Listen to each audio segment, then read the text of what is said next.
Greenpeace a quand même annoncé cet investissement qui vous alerte, Pierre, et vous vouliez en parler, un investissement d'1 million de dollars dans une campagne publicitaire anti-Bitcoin.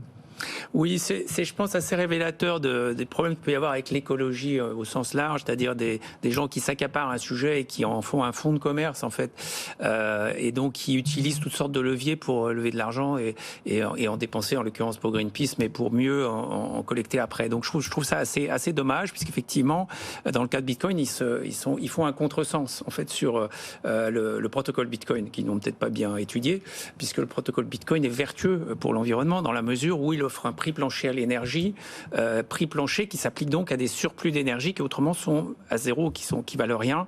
Je pense notamment au surplus d'énergie hydraulique ou plus généralement des énergies renouvelables. Il y a des mineurs Bitcoin qui peuvent arriver et acheter de l'énergie donc qui autrement est perdue, et de ce fait ils améliorent le plan d'affaires de ces productions d'énergie renouvelable.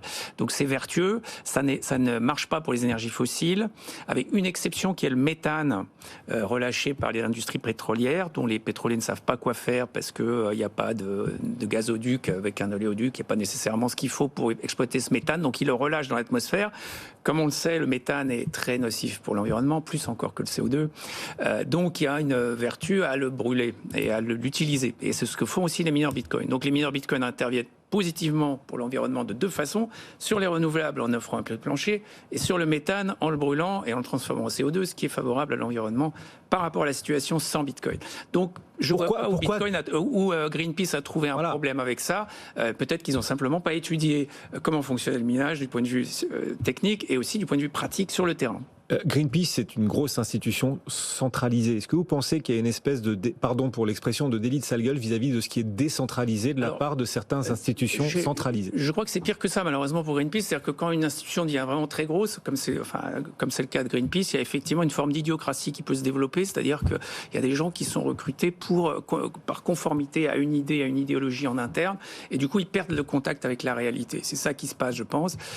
Et on a vu ce que ça donnait avec les écologistes allemands qui ont détourné l'Allemagne du nucléaire. Je regardais ce matin, il y a 44% de l'énergie en Allemagne qui était produite par du fossile, du charbon en particulier, à cause de ces choix-là. Donc je crois qu'il faut, quand on fait de l'écologie, il faut rester très connecté au réel. Il ne faut surtout pas aller dans l'idéologie parce que là, on prend des mauvaises décisions. Après, on a quand même le droit de challenger la consommation d'énergie de Bitcoin. Et on va le faire.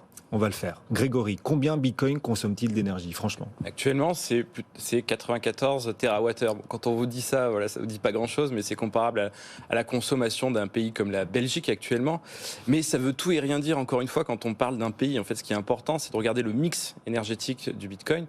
Il serait autour de 60% renouvelable. Donc c'est probablement mieux, en fait, que la plupart des grandes industries de ce monde. Donc il faut le remarquer quand même. Est-ce que Bitcoin consomme néanmoins trop d'énergie? Ok, une partie est verte, mais c'est quand même consommateur de beaucoup d'énergie. Oui, bien sûr. Il consomme beaucoup, mais est-ce que trop, c'est le bon terme? En fait, si on dit qu'il consomme trop, c'est certainement parce qu'on n'a pas encore bien vu quelle était son utilité sociale. Parce que par exemple, l'air conditionné, la clim, ça consomme 23 fois plus que Bitcoin. Et pourtant, on ne remet pas en cause l'utilité de la clim. En fait, je pense que pour qu'on reconnaisse l'utilité de Bitcoin, il faut qu'on reconnaisse l'utilité d'un système de paiement de pair à pair. Est-ce qu'on a besoin d'une monnaie décentralisée qui fait réserve de valeur?